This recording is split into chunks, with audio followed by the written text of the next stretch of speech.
ब्रह्मानन्दं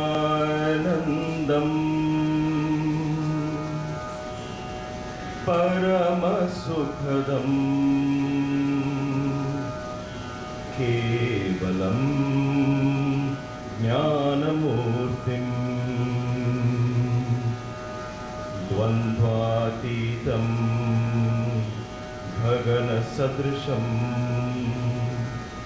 तत्त्वम् अस्यादिलक्ष्यम् एकं नित्यं विमलम् अचलं सर्वधी साक्षिभूतं भावातीतं त्रिगुणरहितं सद्गुरुं तं नमामि सद्गुरुं तं नमामि सद्गुरुं तं Namami.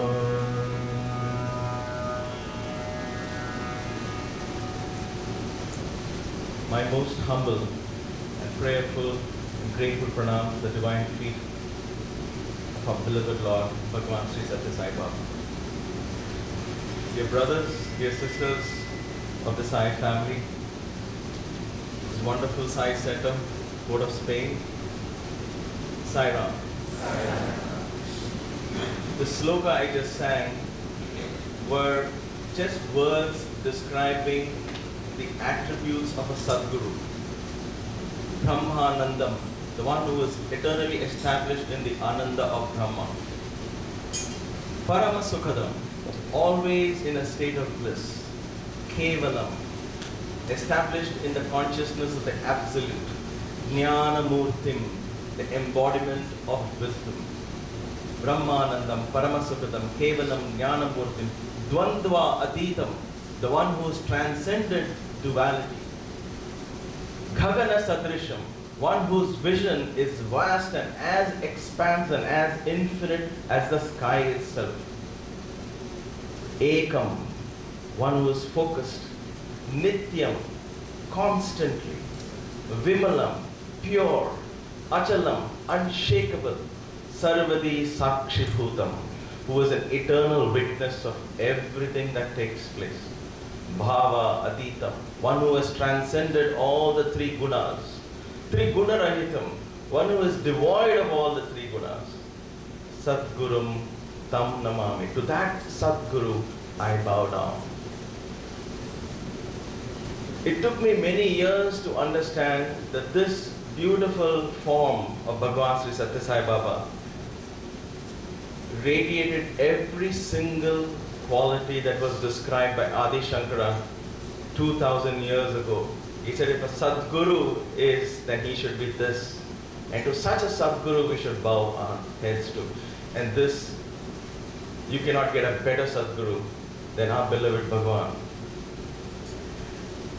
Before I forget, let me obey my wife's command. We know how good that is.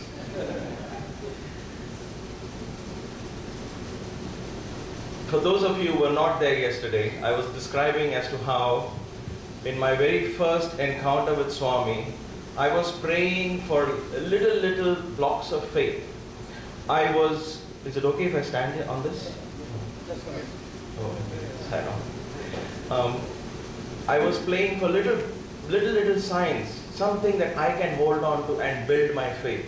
And the reason is, I believed and I still believe and I strongly advocated each one of us has to yearn for that experience. Yearn for that one single sign that God gives you. Then you know your hotline with God is open.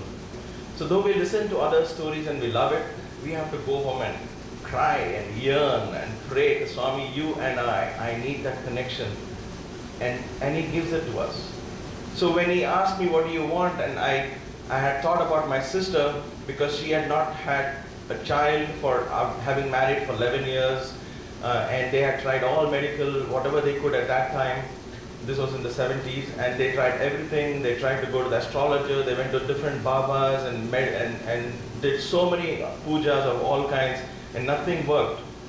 And so when my family knew that I was with Baba, my mother started writing to me, please ask Swami.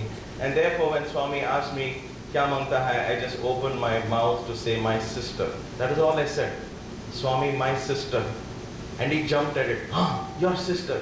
11 years, no baby. Your mother, ayo, Muruga, because we were Tamilians, and my mother was an ardent devotee of Muruga.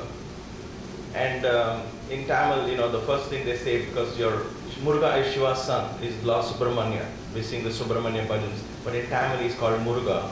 So Swami imitated her and said, oh, your mother all the time, Muruga, Muruga, Muruga, please bless. And he imitated her so well. And to my shock and amazement, he said, in 8 months, I will give you prasad. In 8 months, your sister will have a baby, a boy. And so I was very confused. I said 8 months. I thought it was 9 months. And why did he say 8 months? And why would he say boy? Why would he have to be so specific? If he had just said a child, that would have been good enough for me. Now it has to be a boy, otherwise I'll be confused. He came out and he was giving prasadam, and he gave me prasadam from the basket, same basket that he was giving everybody else. And when I received it, I said, this is not one of his materializations, because this is an complicated issue. My sister's not had a baby, and he's just giving me prasad from a basket. But he gave it, I took it, I sent it to my sister. And at that same morning, before she received the prasad, and I told all this in detail yesterday, so bear with me for those of you listening to the story again. That same morning, she sat in the altar and cried and looked at Baba and said, my brother speaks so much about you. Do you ever listen to what I want? I want a child, that's all I'm asking. And why don't you listen to my prayer? And at that same morning, at 8:30 or 9, the postman comes and delivers her my letter and the prasad from Swami. When the prayer and the grace of Bhagavan meets, miracles just happen. Miracles just happen. She conceived immediately, and exactly within 8 months, she delivered a baby boy. They named him Karthik. He's healthy, he's over 30 years, he just got married last year. So, Bhagavan's words always materializes. We may not understand some of his words. We may not understand that. If Baba said he's 96, he's going to live till 96 years, oh by the way, he passed away at 86, so what is that? What happened? People are confused. And that is the Leela of Bhagavan. In understanding that riddle, you will get enlightenment. Go try and figure it out. Go meditate every day. Find out what does it mean. What is Swami saying? What does it mean? He creates these riddles so that contemplating on this riddle, constantly thinking of what did Baba say? What did he mean? What did he mean? You are thinking of Baba. And in that understanding, you will get enlightenment. God always gave us riddles. Why? Not to make our life tough. We have got enough problems already. But to help us break away from logical thinking. 2 plus 2 is not always 4 in God's world. Our world, yes, that is how we have taught, that is how we believe. This is yellow, that is red, this is blue, this is pink, this is white, this is black, this is up, this is down. So our senses tell us something, we believe in it, and we stick. This is reality. Here comes somebody and tells us that is not reality. We say, yes, we believe you, we believe you. Then he says something, we say, oh, he's saying wrong. This is reality. He said something different. So we have to break from our conditioned mind, and then and only then will you understand it. Jesus said, 3 days before he died, he said, I'm going to be the king of men. His disciples thought, oh my God, let's take me to Jerusalem, and I will be declared the king of man, the son of man. And they said, this is it.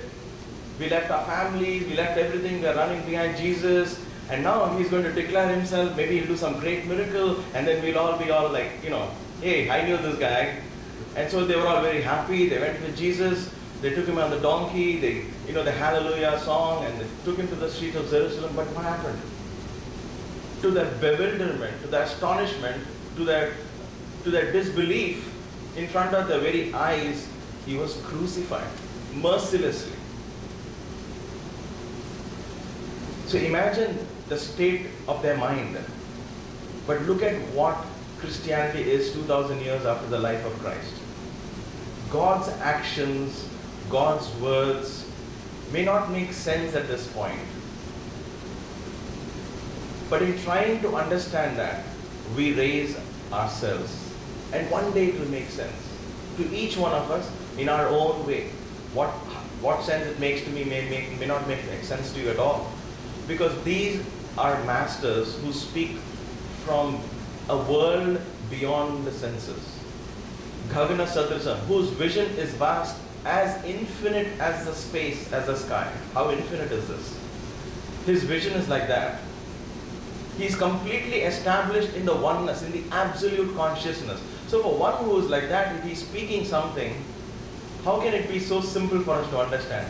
And he's saying those words, each word he spoke is a mantra, so you chant it constantly, think, and suddenly it'll happen. Suddenly you will see the meaning. And in that understanding, we attain enlightenment. Bhagavan started the college, and that was our chance to get close to Bhagavan. And as a young boy, I wanted every opportunity to understand him, to learn who is he, how is he capable of doing this, what else can I learn from Baba. I want him to know me, I want him to talk to me every day. So my eagerness to be with Baba was becoming intense every day. It wasn't devotion yet. It wasn't love, it wasn't surrender, it wasn't prayer. I couldn't do all that. As a young boy, I had a lot of questions. I had to understand Baba. I had heard a lot of stories.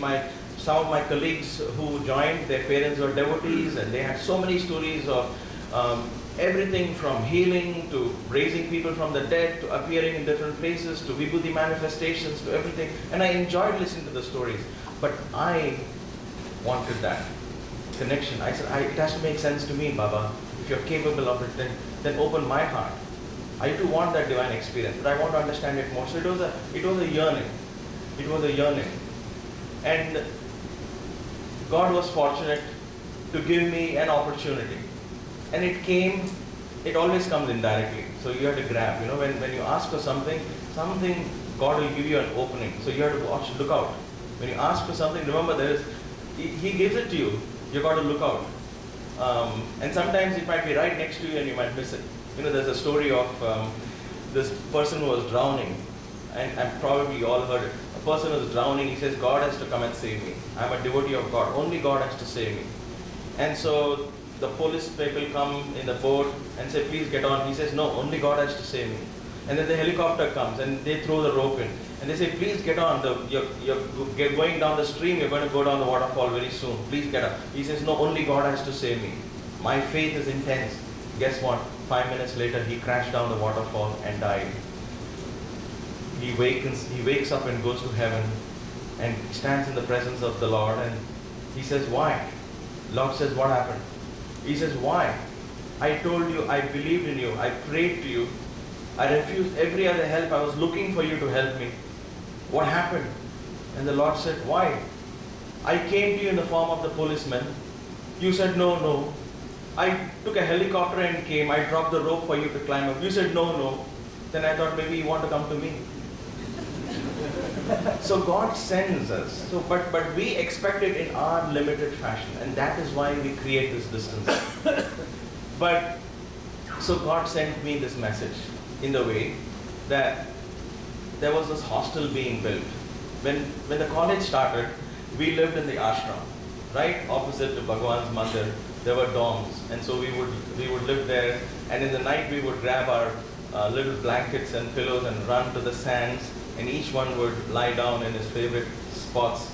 And I would always choose the spot below Swami's bedroom window, hoping sometime, who knows, sometime Swami might look out and see down who's sleeping, and he might get a glimpse of his hair. Everything about Swami was always very fascinating. He's a very intriguing personality. Who is he? What did he do? How is he so readily available? And yet when he looks into you, he looks so deep into you, like you're empty. So we had that proximity, but then Swami built a hostel, which is now one of the most beautiful places where boys live. And he said, the hostel is ready, you all have to move. I'm coming there for the inauguration. I'm going to come for the inauguration, you all have to move into the hostel. And so we were sad leaving the ashram, but we were also happy that Baba is giving us his home, and he said he's going to come. He said, I will come every week. I'll come and see you all, and you can come every time for darshan. So it was like a beautiful thing. it was a time we remember distinctly that Baba was also feeling bad, that he's letting his students, I mean, we're just half a block away. But it is just like a parent letting go of their grown-up children. You know, you're in the campus only 5 miles away, but they'll be like, did you have your food? Did you have, you know, how it is. So it is like Baba said, you go there, I will come every time. I'll check in with you all and I will see, make sure you have good food. And you all can come whenever you want. So he talked to us in groups and convinced us. And he said, I'm coming to your hostel for inauguration in your hostel, so prepare a good program and I will come. So that was the first time that we had a chance to do something like a program in front of Baba. So until then, we had not started singing bhajans, nothing. It was just boys, college, and we were back, and we would, when there were no classes, we would come and sit in the mandir. Swami would drop in at odd times before darshan, after darshan. 2 o'clock in the afternoon, he would open the door, some of us will be sitting. He'd say, what happened? No classes? Swami, teacher is not there. Come inside. And he'll make sure you have tea or some mixture. He'll give something to eat. It was very sweet. But we hadn't performed anything, like no drama, nothing was performed. Now it's, of course, you know, it's like the cell phone. I think how it was before, you know, before the cell phone, nobody knows how life was. Like, we don't know now. Boys don't know what is life before doing drama in front of Swami, or dancing in front of Swami, or doing Veda chanting in front of Swami, or singing in front of Swami. But there was a small period of 8-9 months where it was just boys and Swami, that's all. There was no formal programs at all. So that was the first time Baba told us, I am going to come, you all plan a program for me. So we had no idea. We had nothing to look back. Everywhere you look, they're all old ashram people. I mean, where does youngsters think now? What do we do? So we have guys from Bombay and Delhi, and all of us are young. So we decided, what do we do? I said, I can do something. I know yoga. I can do yoga on a rope. Because first time when I said I can do yoga, people said, yeah, yoga everybody's seen. I know Swami must have also seen. What is that in yoga? You're going to stand upside. I said, no, I can do it on a rope. What do you mean on a rope? I can climb up a rope 30 feet up or 40 feet up, and I can do some asanas there on the rope. How does that look? Yeah, I can show you. And so the elder said, no, it's all dangerous, don't do all that. I'll do it about 10-15 feet, you see. It's not dangerous, I have done it and I can show you and all that. So the wardens and we demonstrated this. And they said, oh great, Swami has never seen something like this. We have never seen something like this. So yeah, you can do. I was extremely happy. I get to do something. I know I was selfish, but I wanted to do something alone and Baba could see me. In a group, 1 and 20. So I was thrilled. I get to do yoga on the rope and Swami can actually see me.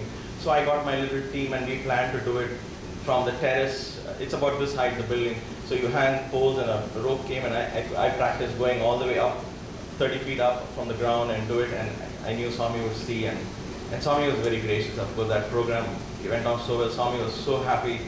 Of course, he started calling me monkey, but other than that, he was so happy. He said when the world conference came, the following world conference, Swami said, let him do that yoga on the rope. And later on, of course, he blessed me, and he knew that my path was yoga. For me, that was my initiation, and having a chance to perform in front of my guru. I didn't know yoga was my passion then, but I knew a little bit of yoga, so I did it. But then, once Swami encouraged me right there, I knew this was my link to Bhagavan. This was my link to Bhagavan.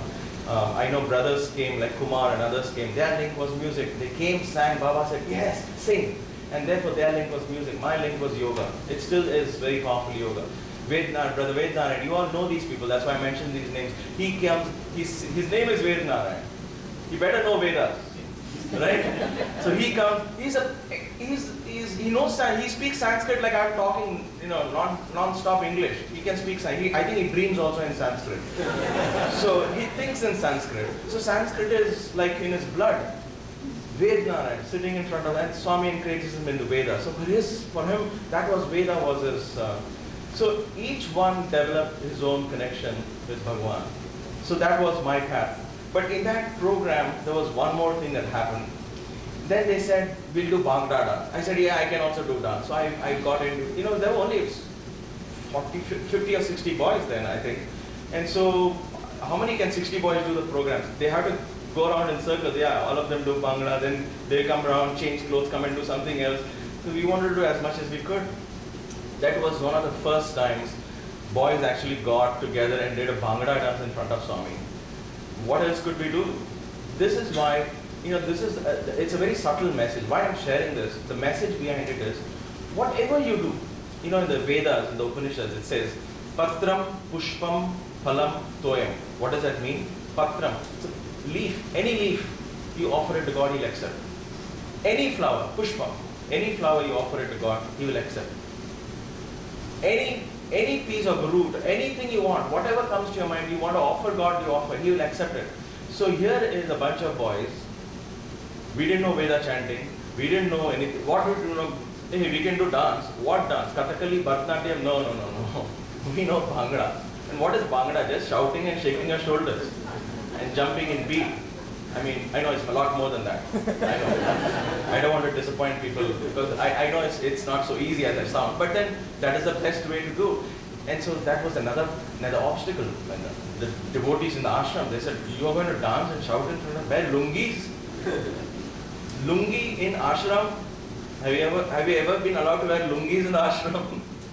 Boys were allowed. Why? Because we found that was our way to reach Swami. Offer it to Him. When Baba heard, and when later on Baba saw it, he loved it. He said, oh my God, this is like a bunch of monkeys dancing. And look at them, all these lungis and colorful. He actually helped boys stitch clothes. Later on it became a fanciful thing for Swami. So in Bhagwan's procession with boys, there will be a bhajan group going. There will be a Veda chanting group. There will be a Bhangra dance group. There's no connection between each. And Bhagwan will come very happy, thrilled to be the part of it. Because everything is an offering to Bhagwan. And that's why, as Maya said, you're a fighter pilot. But if you're thinking, this is my duty, this is my passion, this is what I'm going to do, eventually Bhagwan will find a way to make that as an offering to Him. So he got to fly Swami. How greater would be, what a great finale for a career, for a pilot to fly Swami. Ultimate, that's the ultimate passenger you ever want in your plane. So he got it. My father was an accountant, and he was so strict with his accounting that his own bosses were scared. So they were scared to ask him to, do golmaal in the accounting, to window dressing. Accounting is all about window dressing. And he would look at them and say, I will not do it. You ask somebody else to do it. And they'll say, okay, pani sahab, aap mat karo. Eventually, when he came to Swami in the years later, Swami said, enough of all that window dressing. Now you start writing accounts for my trust. And Swami gave him a place in his central trust, and he started writing accounts for the central trust. And my father said, for once now, finally, after so many years, 40, 50 years of writing accounts, I'm finally doing accounts for God. So all his puja, all his devotion to his work, I'm working for my family, I will work hard. That was his duty. Duty suddenly became an offering. Work became worship. So whatever we do, we will find a reason and to offer something to Bhagwan. And that takes you close to Bhagwan. That takes you close to Bhagwan. So we had Bhangra dance planned for the program. And I had this yoga thing planned, so I was very happy. But then I wanted to do something else. So they were looking for something clearly, something that would catch Swami's eye. I said, I can do something. They said, what is it? I said, I can also jump through a ring of fire. So we had a ring and we light it up and I can jump through it and roll on the ground on the other side. See, when I was young, my father would wake us up at 4 in the morning. And that was late for my father because he would get up at 3 o'clock. And so he would wake us up at 4 and send us early in the morning to what was in Bombay. It was part of the RSS. And they would make you do 108 sun salutations. And it was for children and young and old and everybody. My father said, go. So we had to walk 2 kilometers at 4 in the morning. And when I say we, it was a joint family. So my cousin and I, we had to go there, do the sun salutations. And there they would teach you all this. Yoga on the rope, Rassi Malkham as it's called in Maharashtra. So they teach you that. And then they teach you some village feats like jumping through a ring of fire and all that. So I had done all that when I was growing up in my 5th grade, 6th grade, 7th grade, whatever. And so I knew I could do that at some point. I said, why not just tell them I can and see if I can do that. And again, they said, jumping through fire, that sounds good, but will it be safe? I said, yeah, it'll be safe, we'll try. And therefore, the warden agreed, okay, you can do that. So we tried. we learned, we bought a ring we fabricated a ring in the hostel, and then lit it, and then I jumped through it, I survived, and boy said, this is fantastic. And I said, you know what, this is great, why not I jump through 2 rings of fire instead of 1? That will make it more awesome. This is like that snake story. See, I learned many times in my life, and I'm continuously learning even now, that we want to make an offering to Swami. Then Swami becomes in the background, it becomes all about the offering. It's like you start a center for Swami, and then it's all about the center, who comes, who doesn't come, whatever. I don't know, we are caught up in this. The means becomes an end. And we forgot what was the purpose of this. It's like that. I started doing, I want to offer this program to Swami, and now how much I can do better. It's about myself. 2 rings. I cleared 2 rings. How about 3 rings? So we tried with 3 rings. So 3 consecutive rings, I cleared all the 3 as with practice. So I was very excited that I could do something for Swami, not something normal, something like Swami will remember. And so he will definitely come and ask me, what is your name or where are you from? I wanted that. I wanted him to look into my eyes and speak to me. And so I said, these 2 should definitely attract Swami's attention. So I was extremely happy that I was getting a chance to do this. Now, as we practice, and I'm also going to share this story from the context of his love. You know, for me, it was like a Agni Pariksha to go to Bhagwan. I had to do that, I guess, to reach him and establish that connection, for which I'm grateful. But I also learned a powerful lesson, the meaning of what Swami says when he says, I have a love of 1,000 mothers. I am an embodiment of love. When I would sit there and listen to Swami, and when Swami would say, I am the embodiment of love, I could not grasp it. Because I said, what do you mean you are the embodiment of love? How does it mean? If you say, I love you all very much, I can understand that. Because I can relate that to my father's love, mother's love, grandparents' love, right? But Swami says, I am embodiment of love. I love you, the love of 1,000 mothers. What does that mean? What does that mean, Swami? What is it? I couldn't understand it. But this experience that I'm going to share made me understand beyond a doubt what he meant by a love of 1,000 mothers. By a love of 1,000 mothers. So, through trial and error, we figured that these rings, the way this fire is lit, we tied rags around the ring. Okay, it's an iron thing, right? It's fabricated, and then you fill it with rags. And then we figured that if you just dip it with diesel or kerosene, and then if it is wet, and you light it up, the whole thing bursts.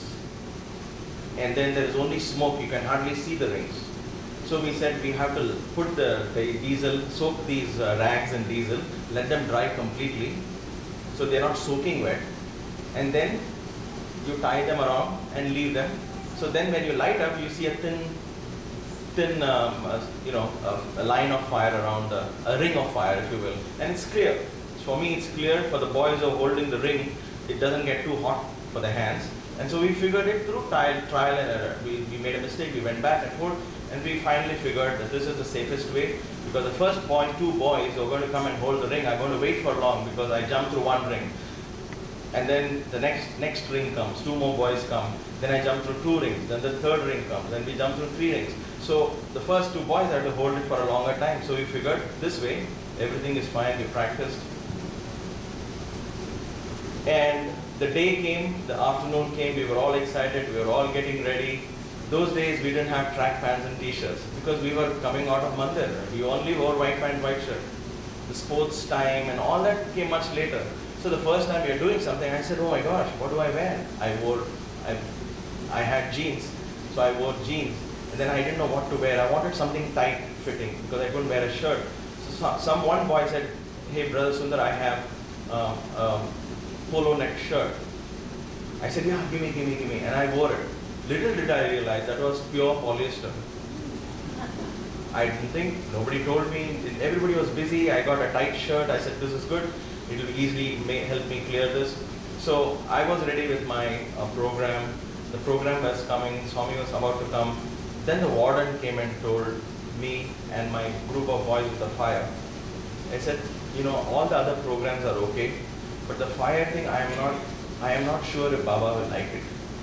So if Baba tells me to stop it, then you will have to stop it, because it is dangerous. So I was so disappointed. I said, Ray, this can't happen. So I told, of course, he's the warden, and so you have to respect him. So we said, okay, sir, no problem. And then I told the boys, I'm going to be doing at one end of the quadrangle in the hostel. Baba is going to be sitting there. The warden is going to be close to Baba. So I told them, see, Baba tells the warden, he will come all the way to tell us to stop. But if we see him coming towards us, we'll quickly try and finish our jumps before he comes to us. That is what I meant by how we get too engrossed in our own offering and not really concerned about the person to whom you're offering. Does he really want it? I am glad I went through that experience, and I am glad I made those mistakes, those foolhardiness, which, if you will. But in the course of that learning, I got to understand His divinity, His love, and it helped me understand what to watch for in our spiritual path. So the afternoon, the evening came, and we were all very excited. The Bhangra dance went off very well, and Swami just enjoyed the Bhangra dance. And boys were thrilled that Swami enjoyed it, because they all got together around Swami, took pictures. Just imagine sweaty boys after jumping, dancing. The sand is being kicked up in the dance, in the quadrangle. And poor Swami is sitting in the jula, and he's just, smiling and accepting everything. It is amazing what all we went to, what extent we did to please Swami. And then everybody sits around Swami, takes pictures. Swami was very happy. And then I got a chance to do the yoga on the rope. And of course I had the same dress, the jeans and the tight t-shirt, and I went and I did the yoga. And every time I did one asana up there, I would look at Swami, and Swami would bless me. And that was like, oh my gosh, he's blessing me. Thank you. I would do, and I'll go into the next asana. And everybody enjoyed it. I came down and went to Swami, took namaskar, and Swami blessed me. It was very happy. Very good, he said. So that was the first time I actually saw eye to eye with Swami. But I had my events coming, so I was too caught up in the excitement of the moment. So I really can't recollect them.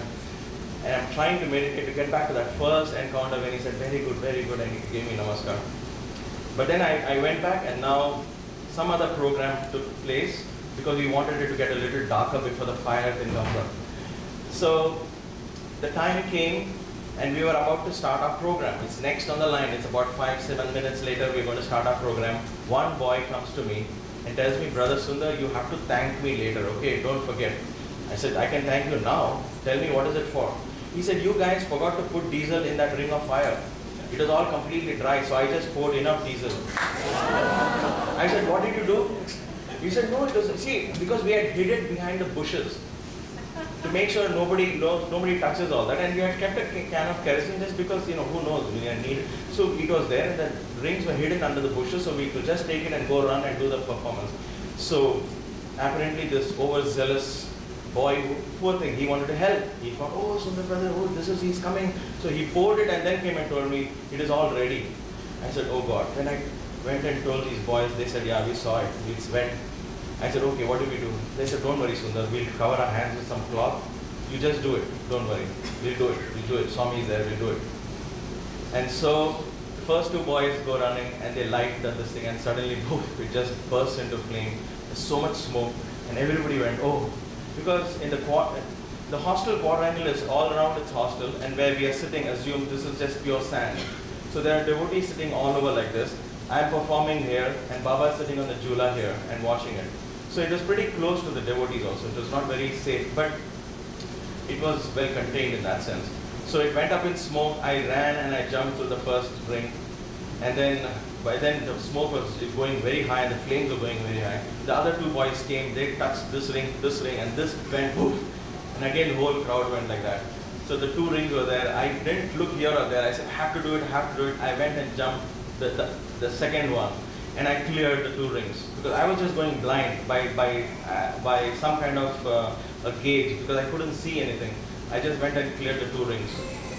And then when I rolled and I came running back for the third, the first two boys said, Sunder, we can't hold it anymore. Just stop it. Let's stop it.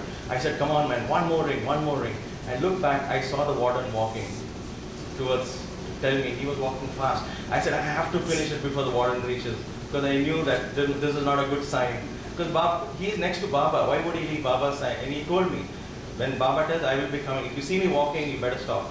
But I'm not looking at him now. So I ran and I told these boys, come on, let's finish quickly. And the 3 rings were lined, and I went for my final run. So I came running straight, and I'm actually facing Baba diagonally. So I came running and I jumped for the third ring. And as I jumped through, the first 2 boys were just waiting for me to clear it.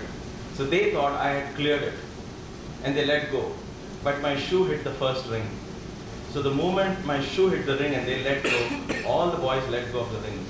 So it was, I landed on the floor with all the rings around my body. This is happening very fast. I'm running, I'm jumping, and all I can remember is some screaming and I'm on the ground. And when I get up, I find flames. And this is the most beautiful part. I'm purposely pausing here because this happened so fast. I just go back and pause it every time just to think of that moment. There were hundreds of people around. There were hundreds of devotees around. Young boys, students who had seen this practice 100 times, they were all around. But when an accident happened and I'm on the floor rolling, everybody could only say, oh, Sai Ram, and all this. But there was nobody. There was only one person. Guess who? Baba. As soon as I landed on the ground, I don't know what happened. I just saw flames and I saw one hand. Looked at him, and he was there. He caught my hand and he said, come. And he started rubbing the sparks that was catching up. He started rubbing all over, the back, the front, everything. Everybody else is paralyzed with fear. The only person to act was Baba. He was wearing silk robes. He could have caught fire. But at that moment, when love demanded action, he acted. He didn't send, stop him. He sent word to stop. He knew that this foolish fellow is going to do it. That's not going to reach. He knew it. So later on, the boys told me, as he came running, Baba jumped, because the boys were in the jula. So Swami was slowly being, the boys were pushing him back and forth. He jumped from the jula and he started running towards me as I was jumping. He knew there's no time. So he was coming to me, I was jumping, I'm on the floor, he's right there. Exactly at that moment when I need him, he was there. He pulled me out and he rubbed and removed the sparks. To me, that is the meaning of being an embodiment of love. To me, that was the time I understood a love of 1,000 mothers. He was ready to go to any extent of danger to himself. He didn't think twice. Oh my gosh, he needs help. He was there to help. And this is what I saw with Swami. Oh my gosh, how many times? Not that every time his life was in danger, but then when love comes, he can't stop himself. You would not have been able to stop Swami from going out for giving darshan. You can never do that. He will always want to go out to meet his devotees because for him it was love. We had a laundry list when we sat in Baba's, we want darshan, we want Baba to look at us, and Baba one day asked us, are you coming to give darshan to me or are you coming to take darshan? Because somebody said, Baba, you never look at me. I said, are you coming to give me darshan or are you coming for my darshan? So we go there, but for him it was just pure love. It was an enjoyment. This is my mission. This is what I came for. So when he came and walked in the midst of his devotees, that every smile, every look in his face, every action of his was just love. Narayan Seva during the October and Navratri festivals when it had started, this is the time we saw Swami in action. He would go and start serving food to the poor people. He would not stop. It is hot. He's wearing silk robes, so he'll be sweating. His armpits will be drenched in sweat. His chest will be drenched in sweat. His back is drenched in sweat. He will be wiping himself like this, but he'll be serving food. He'll be bending down. And each one he'll be explaining. Eat well. And there is sari for you. And he'll say, that is dhoti for you. Don't go without sari dhoti. Then he'll go to the other one. Eat well, eat well. Okay, it is like that moment, no camera can capture that moment because we were holding the buckets of food and going with Swami. And so we could see that excitement in his eyes to serve. Because he paid attention to those little acts of service, he could do big projects. He didn't say, I don't have time for these small things. You guys do it, and I will do only big projects. No, because he did small things, he could do all the big things. For him, that was a spontaneity with which his love was there. You could not stop him. You could never stop Baba from loving. You could never stop him from going out and sharing love. Nobody could. Once he was not well, my friend and I were pressing his feet. He was coughing, his eyes were tearing up, and he was wiping, and he was sniffing continuously afternoon. And this brother of mine, his name was Suresh, he had the courage to tell Swami, because nobody speaks to Swami. Though we say we were close and all, we didn't say, excuse me Swami, I have some doubt. We are quiet, we're just enjoying the presence being there. But this boy couldn't bear to see Swami like that. So he said, Swami said, what? Swami, today don't go for darshan, you're not well. Immediately Swami said, look behind. So in his room, there's a chair and there was a clock right in front of Swami. So we looked back, there was a little clock. Swami said, which hand is the most important hand in that clock? We didn't answer anything. Swami said, I know, you're thinking the big hand. Because you can see that, right? Swami said, that is not the important hand. The most important hand is the second hand that continuously moves. He said, if that hand stops, the clock stops. And he said, I am the second hand. I will never stop. Satya, Dharma, Shanti, Prema. Satya, Dharma, Shanti, Prema. Where is rest for me? I have not come to rest. You Dunaputtas, you buffaloes, you eat and you need rest. I will not rest. And he never did rest. He never did rest. Every waking moment was spent in what can I do for my devotees? What can I do for my... That is why nobody could touch Swami. In spite of all the media and this and that, and only... If you see how many devotees Swami had in the proportion of the world, it's a few. And yet he was so... That is why it's a blessing that he opened the doors and allowed us to come under the umbrella of his love. It is a blessing. And he enjoyed sharing that love, giving that love. I want to share one more beautiful story, to which I was personally a witness of Swami's extent to which Swami can go to express his love. The sports meet, many years later, the sports meet was coming up, and by then, sports meet was a regular event. Every January 11th was a big excitement for boys. So now added to gymnastics, added to Bhangra dance, are now added to all gymnastics. So boys who could jump and do gymnastics, they had a chance to offer something to Swami. Boys who could do kung fu and karate, they could offer something. So everything was like, every boy suddenly found a niche. Hey, maybe I can do something. So everyone had something that they could do, but they could get that personal attention with Swami. And so the sports meet became a big event. Okay. There was one boy who had joined, and he was from London, and he was a very well-built, burly boy, 6-footer in height. And when he joined, he was Swami's favorite. His parents came from London. He got to get interviews day after day, and he was like in ninth cloud. Swami's giving him all the attention, and he's very happy. Slowly, Swami started, it's good now, start living on your own. He does to all of us. He slowly withdrew himself from this boy for whatever reason.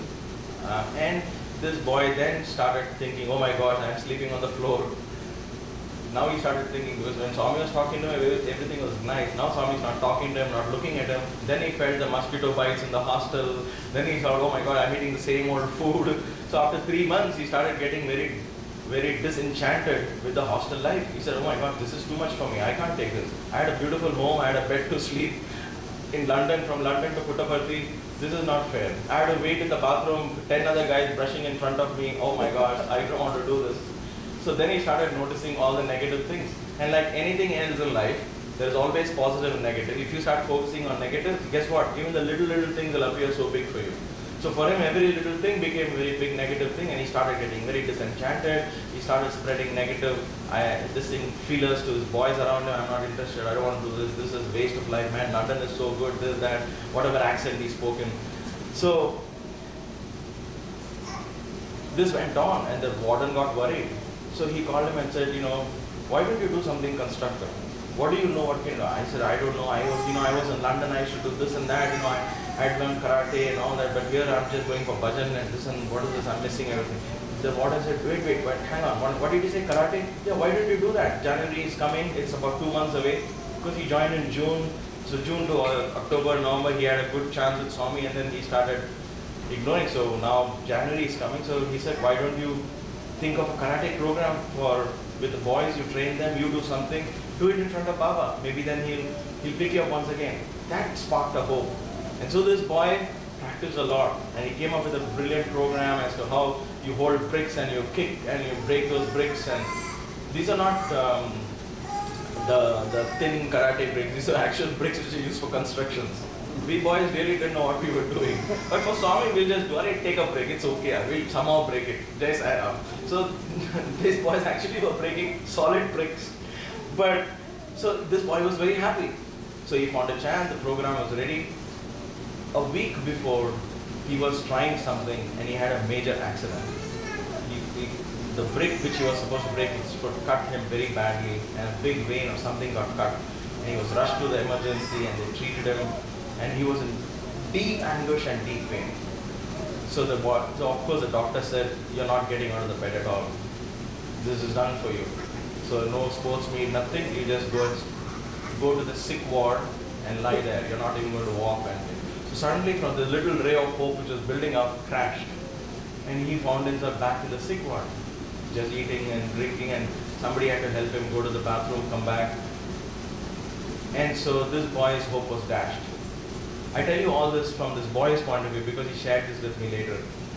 Because I witnessed what I'm going to tell you. That's why I had to ask him, and he was completely transformed after that. So he was very disappointed. He said, "What is this? I was just going to do something great and this went." Now this is where he is, this part of the story. Now let me come to the day when this beautiful incident of love, this proof of Bhagavan's love took place. So we were standing just a few days before the January 11th. All the boys had gone to the college, and Mr. Narsimurthy was a warden. Then he was standing on the steps, and two of us were standing and talking to him. It was about 10 o'clock in the morning, and the gates of the hostel was open. It was always open till 10 or 11:30 till 12 in the noon. All the gates of all the institutions will be open, because if Baba decides to drive out, if he wants to come in, he's always welcome. These are all his homes, so the gates should always be open. The gates were open.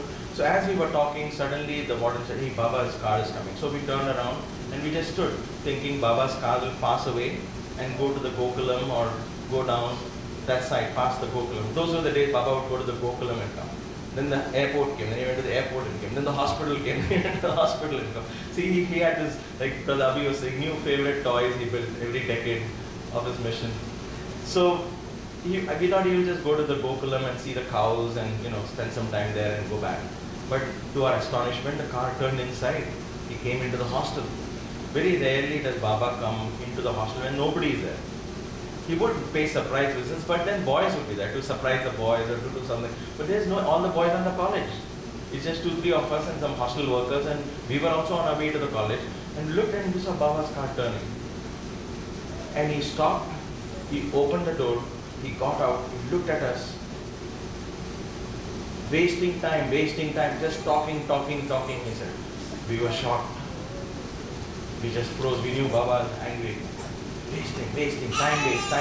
He picked up his robe, and he started walking up the steps and going straight into the hostel. He went past us into the hostel on his own. We were like, where is Baba going? And he went inside and made a turn to the left to go towards the sick ward. As he made a turn to the left, we didn't know where he was going, so we started following him. Baba looked back and said, "Stop!" The best stop sign ever. When Baba says stop, there's no rolling stop. We just come to a stop. You stop. We just stop. Wait there.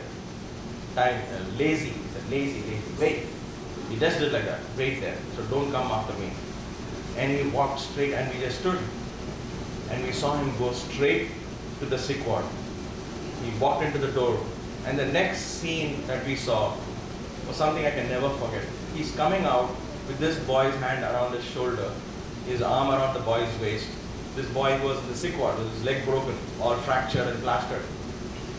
And he is guiding him, and to our disbelief, he took him all the way to the bathroom. All the way to the bathroom. And then he brought him back all the way. And then he came to us on his way out and said, lazy. That boy wanted to go to the bathroom. Waste of time. And he went into the car and went away. We didn't understand what is going on at all. We had no clue this happened so fast. What is this? Swami took him to the bathroom and came. How did Swami know? What is this? So when we go there, this boy is crying. And so we asked him, what is it? He said, this morning I got up, the crutch that I use, there was only one pair of crutch. And then during sports time, that is in high demand in the boys' hostel. Everybody breaks his foot or does something. So those days, probably now they have a dozen crutches, but those is only one pair. So each one will share the other one. And there will be special boys who will run from hostel to college, taking the crutch for the next sick boy and taking that.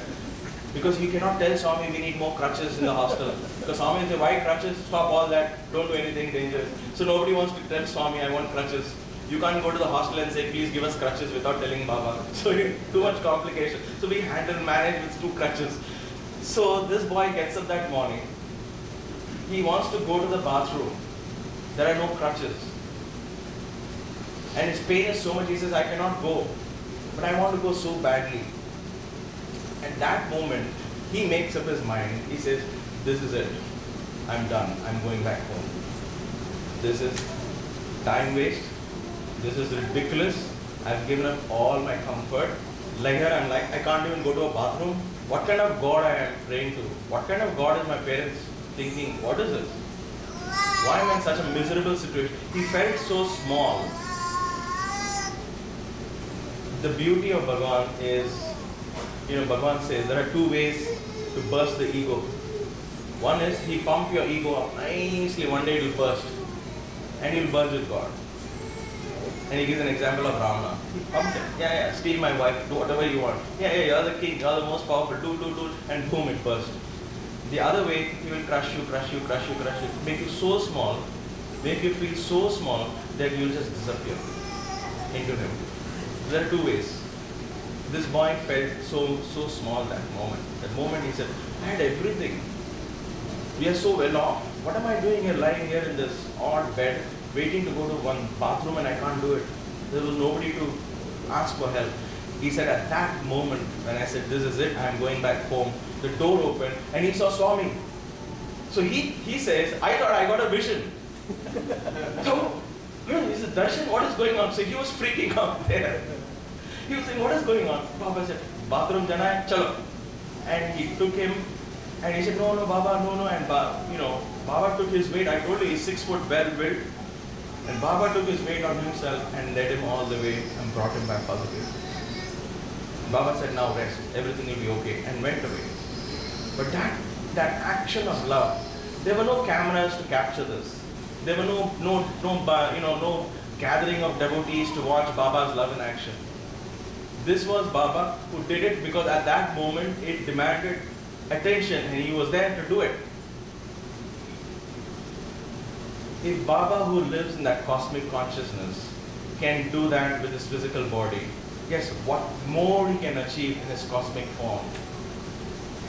So there is no distance for us, my dear sisters and brothers.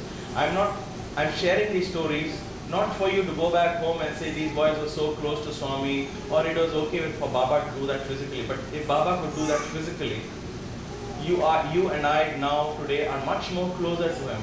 How much more readily he will be there to help us and be there to answer our prayers. He will be there. He is there. That is the energy with which Swami lived his everyday life. That was the amount of love that he had. It was mind-blowing to see how Swami could do the big projects and yet take care of the little, tiny, nothing distracted him. Nothing distracted him. He was there. Let me share with you couple of more incidents just to complete the story of the saga of love. This most touching and most beautiful part of Baba was just pure love.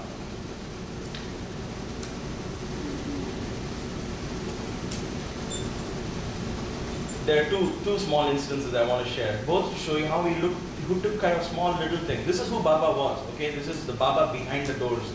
So my father's 60th birthday was the same year as Swami's 60th birthday. But of course my father's birthday was in January 16 and Baba's was in November. So when my father's birthday came, and he came to me and said, your father's birthday, how old is he? And he knew my father's birthday was coming. So I said, Swami is going to be 60. Oh, 60. Okay, tell him I'll give him interview. Tomorrow all of you all come. And so we all went, got the interview, got the blessings and everything. And of course, my father just sat and cried in front of Swami. Swami blessed him. And it was a very beautiful session. And what happened was, the night before, Colonel Jogara, who was a very close devotee of Swami, who used to take care of Swami's a lot of big projects, he comes to our house. He's a big man. He just came to W6 building, B14 where we live. He came, he said, oh my God, Colonel Jogara, please come sir, please come in. We gave him a place to sit. And he comes in and with 2 bags. And he says, Baba has asked me to give this to you. And this is what Baba will do. He'll pick up anybody and send them for any task. And they have to do it. They cannot delegate it. Colonel Jogara, poor, he's a big man.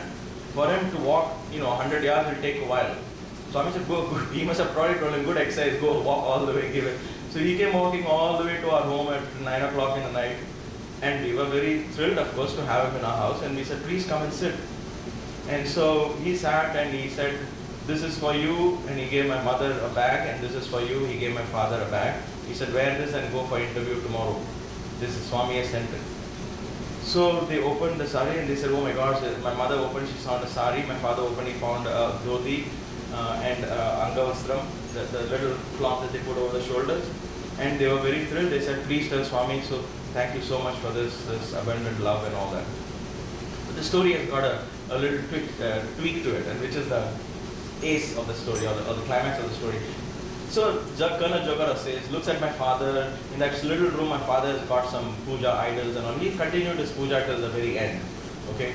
So he looks at all this, but oh, this is the magic you do with Swami. I see. Okay.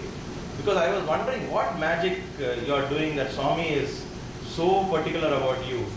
So my father didn't understand. He said, what do you mean particular about me? This, Baba gives dhoti and sari, and so I'm very happy. He said, no. You know what happened? And he explained in detail. He said, Baba said, tomorrow Iyer's parents have birthday, Iyer's father's birthday, so I have to give. So he went to the cupboard. There's a cupboard down in one of Swami's rooms upstairs. So he went, Baba opened the cupboard. He looked in front, he picked up a dhoti and he picked up a towel. And he said, put this in a cupboard, keep it, this is for Sundar's father. Then Colonel Jogara explained. Then he stood in front of the cupboard and he's looking at the saris, the collection of saris. And he's thinking, and he's telling Colonel Jogara, Sundar Iyer's mother is my skin color. So which sari will suit her? Which sari will suit her? Why does Baba need to do that? Are we VIPs and we have donated hundreds and thousands of dollars or some? Nothing. We were just ordinary devotees. Why would Baba look and say, which sari should I give? That is the amount of details Swami went. For him, giving was really giving. That was the amount of love. Why would he have to spend that much time? The first thing that struck me was, he has so many things, because I had been in Swami's room much later. Had been in Swami's room. I knew what was all this about. And I knew Swami had so many things in mind. Why would Swami take that time to go and say, which color will suit whom? And I saw that later on also in Madras when we went with Swami. We were sitting and Swami called, some devotees came and said, Swami, you'd like to donate saris. Saris? For whom? Swami, for your devotees. I want to see the saris. You will give some cheap saris. Show me the saris. And Baba would actually, they brought suitcases of this, they opened each suitcase. And Swami would say, no, I want to go deep inside, dig out that sari. Because he wanted to find out whether these people are palming off some saris to Baba. He was so engrossed in what he was doing. And he would open, he would see the pallu, You say, what? There's no jari, there is jari, and we will be just sitting and enjoying Swami. But why would Swami pay attention to these little things? He's come to transform the world, isn't he? He's come to spread truth, peace, and love. What is giving saris to somebody? Give any sari. These people will take it. They are devotees. That's how we viewed it. Because our mind is petty. But for him, the little things mattered the most. Anoraniyan Mahato Mahiyan, the Veda says. In the littlest, in the tiniest of the tiny, God resides. In the largest of the largest thing, God resides. This is that in action. The tiniest of things, he was there to pay attention. The biggest of the projects, he was there. He was paying attention. Nothing went past Swami as something unimportant. Everything that went in his ashram, everything that went under him was his divine will. Had his supervision, had his blessing, had his complete 100% attention. The last incident about this was love. This was Swami's love. What else can it be? I cannot comprehend that kind of love. I cannot understand that kind of love even today. But in trying to understand, in trying to meditate, I am beginning to experience that love. And that's why I'm so grateful. 2 days, November 22nd is our drama. November 21st, Swami comes to our rehearsal, the final rehearsal. This is one of the birthdays, I don't know when. But November 21st, Swami comes to see our final rehearsal, and we do this, and Swami is very happy. And so I quickly ran, because there were so many boys, I quickly ran to very near Swami's car, and we stood. So just before Swami gets into the car, I thought if there was some instructions he would give me about the drama or something, I should just take that. That's the last time. The next day was our final performance. So as Swami got into the car, he was very happy, so that was nice, good sign. And so as he was getting into the car, my shirt had a little hole in it. So Swami saw that hole, chi, he poked his finger into that hole. Chi, look at this. And so he got it. I don't know how Swami will go to these little things. You would have thought, one hole, I'll hide it. But for him, you can't hide anything. Which is why he made us dress white and white. You know, he said, you know why I'm giving you white and white? Because even if it's the smallest dirt, you will take trouble to clean it. And if you start doing it with your shirt and pant, you will start doing it with your heart. You will start doing it in your mind. And that is amazing. When you wear white and white, you know, you're careful where you sit, you're careful where you walk, because you don't want dirt, water. So you're in the moment. Otherwise you'll be singing song, hey, how are you, talking, and we are taking things for granted. But with white and white, suddenly you are. So he saw this little thing. He said, what is this? Chi. He smiled and he got into the car. I just took it as a sign that Swami is happy with me and the rehearsals, and I said, good, thank God, at least he didn't say something which get me worried, because the next day is a program. And Baba's car left, and next day, 22nd, the President of India has come, everybody's waiting for darshan. I was way behind the bhajan hall because we had practiced late in the night. I had got up late, so I was sitting at the back. Baba comes out for darshan on 22nd morning. This is the morning of a world conference. He comes out in the morning and he says, he comes into the bhajan hall. So as he comes out, he either goes to devotees or boys are sitting in the bhajan hall. So he steps into the bhajan hall. Where is Iyer? So I was behind. Immediately boys started looking back and I was there. Hey Iyer, Kadra. And so I came, I started running towards Swami, wondering what is the first thing Swami is asking for me. I went, he had a paper envelope, a brown paper bag in his hand. He flung it to me. He said, there is a shirt piece, stitch a shirt. Get a shirt stitched. And he walked away for that. It's very simple. That batalundi, manchiga, get a good shirt stitched, and he walked away. I just stood and said, I couldn't even comprehend why is he giving only me? What is this? Then it struck me, oh my God, yesterday he saw that hole in the shirt. So as I walked back, it made me so humble that for Swami, he cannot bear to see a little defect or a little problem in your life. He will be there to help you. He is there. Immediately he will take care of it. Physically he would do it. I mean, then I thought how much he would have thought to remember it, to bring it. He would have brought it downstairs from upstairs, and he has to remember to give the shirt to. It's not like I was shirtless and I was running around without a shirt and nothing like that. It's just a small hole in the shirt. Even I didn't think of it. But he just did that because that was his nature.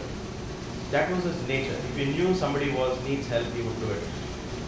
And when I share this story, I'm sure some minds might think, then what am I going through now? Why is Baba not answering? My dear brothers and sisters, trust him. Have faith and leave the problem at His feet. Whatever it is in your heart, whatever is going on in our lives, learn to come here and offer it at His feet and just sit in His presence. Just be in the presence of God. And in that offering, let Him handle it. Don't define my problem has to be resolved this way or this way. This is our little petty expectations. Let go of that problem. Just offer it. That is the offering. That is the Sharanagati. Offer it to Him. Yes, Swami, this is what is filling my mind today. And I'm filled with it. I can't think of anything. It's depressing, it's confusing, I'm tired, I'm filled with my mind, but I want to offer this to you. There's nothing else I can offer to you. Offer it. He will accept it. We offered Bhangra dance, shouting and yelling and screaming, He accepted it. So He will take whatever you want to offer. If that is the foremost thing affecting your mind, offer it to Him. Clean your mind. Fill it with Him. And just offer everything that comes at His feet. And watch God take over your life. Watch God take over whatever it is that you do. Allow Him to do it. Allow Him. Don't dictate to Him. And I'll share these stories. There are so many to share. Oh my gosh. But this is what comes to my heart today as I stand before you. Allow Swami to enter your life. Let Him handle your life. Let Him run your life. Tell Him, I can't handle this. You do it. And guess what? Things fall in place. It's amazing. Just sit back, relax, and enjoy the ride. Jai Sai Ram.